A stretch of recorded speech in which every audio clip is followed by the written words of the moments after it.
This is your government video on the growth of presidential power. Over time, the power of the president has gotten much more enhanced. At the beginning, when the Constitution was first passed, we talked about how the founders really wanted a powerful Congress because Congress had more people, there was more debate and discussion. They really thought that Congress would take the lead and that the judicial and presidential powers would be a little bit more secondary. But over time, particularly in the last 75 or 80 years, there have been growth of presidential power and non-constitutional roles of the president. So here's just a list of some of those things. Today, the president is seen as the head of his or her own political party.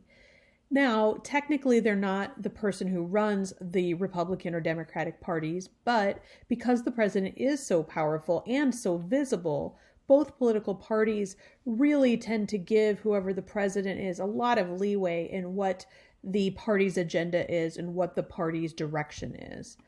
The president is also seen as being revered or blamed for any economic issues.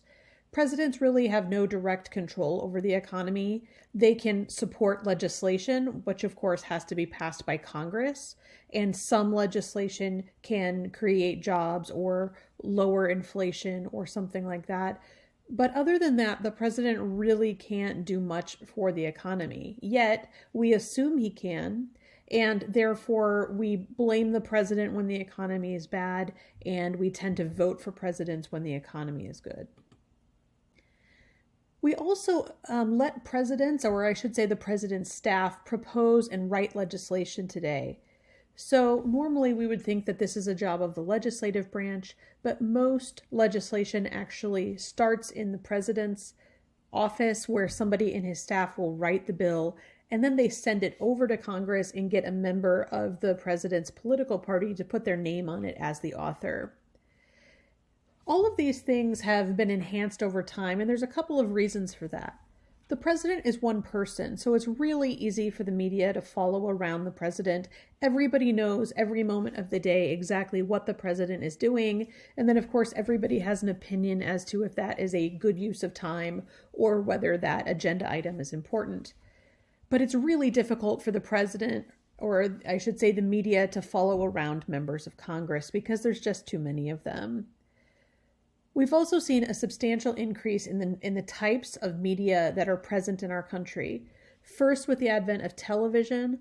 In the 80s, we get cable news, and then, of course, social media. Presidents have tons more access to the news and to the media and to journalists than any other part of our government. So with social media, a president can tweet immediately and talk directly to citizens. It's a very rapid response if people are looking to see what the president's ideas are on something that's going on. The president also has an entire group of reporters that work inside of their residence. And the White House press corps is there every day, and either the president or a member of his staff can just go and speak directly to them in a press conference. And that means that the president's agenda can be disseminated more quickly and is seen as more important than other parts of the government and what types of agendas they are trying to push forward. This type of access to the media is sometimes referred to as the bully pulpit. Presidents can use the media to their advantage, and they can do that much more so than members of Congress or the judiciary. We've also talked about how globalization can enhance presidential power.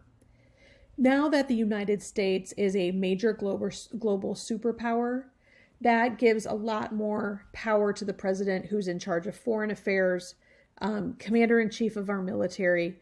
And because of those relationships with foreign countries, and because there is more of those relationships happening, not just from a governmental perspective, but business and travel and tourism, then of course there's more federal government need for regulation of those relationships or protection of Americans as they do business or travel overseas. The U.S. has also seen some really important wars in the last 100 years. So just some examples here. Obviously, World War II, the Cold War, and the War on Terror are all examples of ongoing wars that have increased the role of the United States in policing the world and also have boosted our military presence. Now, sometimes Congress also has kind of given up some of their power and allowed the president to become more powerful than maybe what was necessary or written into the Constitution. When Congress writes laws, or I should say when they pass laws, legislation is broadly worded and vague. It is easier to pass a law and get people to vote yes on it if it's broadly worded. The problem is that when it gets signed into law and goes to the president has to enforce that law. And if it's broadly worded, nobody knows how to enforce it. So what happens is the executive departments of the government and agencies that work under the executive branch then have to go back and kind of fill in these broadly worded areas so that everybody understands how to execute the law properly. That is giving more power to the executive branch. Anytime there is a national crisis, whether that's a foreign crisis or an economic crisis, today the president is seen as the person who should take the lead on that. In the past, Congress has been the group that is seen as a policymaker or somebody that can pass laws that would help solve a problem. Today, because the president is more on television and in the press, the citizens see and look to the president to solve those problems. Anytime a president wins an election by a really large margin, it's extremely visible.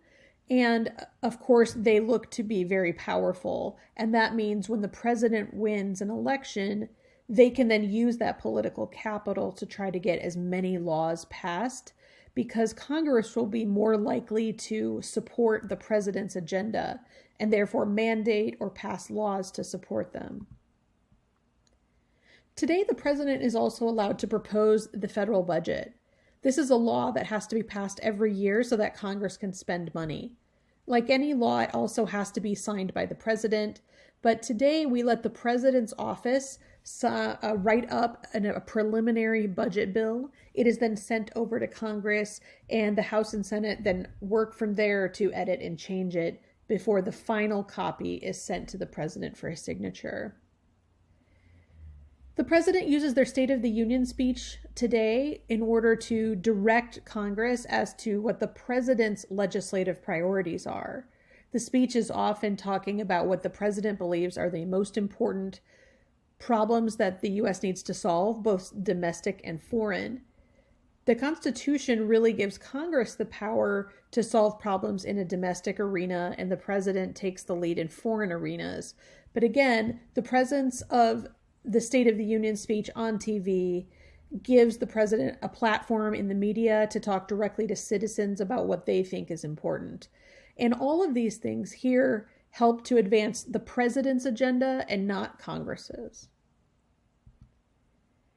Now, there are some issues for presidents. Presidents are always the most popular when they've just won an election. That's why presidents try to do as much as possible in their first year in office, if not the first 100 days in office, because a president's popularity declines over time. And then 2 years after a president starts, there is, of course, a midterm election, and typically the president's coattails or the president's popularity causes their party to lose seats in Congress. That's why it's really important to get things done at the beginning. Oftentimes, presidents have to pick and choose a couple of issues that they think are really important, because if you try to overdo it, Congress will push back and the voters will get confused about what the president's agenda is. Today, the president uses the White House staff much more as advisors than the cabinet. Remember, when the Constitution was first written, there were only 3 cabinet secretaries, and those people were appointed by the president and also were seen as major advisors to the president. Today, the cabinet has many people, 19 or 20 different cabinet officers who are secretaries of the major departments. And those people, because the government is so much larger, they spend most of their time managing the people that work for them, sometimes many, many people, and dealing with the issues and enforcing the laws in their area. So the president gets to appoint anybody he chooses to the immediate White House staff. These are people like his chief of staff, press secretary, White House counselors, and advisors that he trusts. Oftentimes, these are people who worked on his campaign, and the immediate White House staff does not have to be confirmed by the Senate in the way that the cabinet does. In fact, most presidents today actually nominate people from both parties to cabinet positions and see cabinet positions more as a bureaucratic position as opposed to a loyalty to the president. Midterm elections often are determined based on whether the president is popular or not. So 2 years into a presidential term, we run a midterm election where, of course, all of the House of Representatives is elected and a third of the Senate. And this can create divided government or even widen a division in divided government, thus making it more difficult for the two parties to work together in the Congress and in the presidency.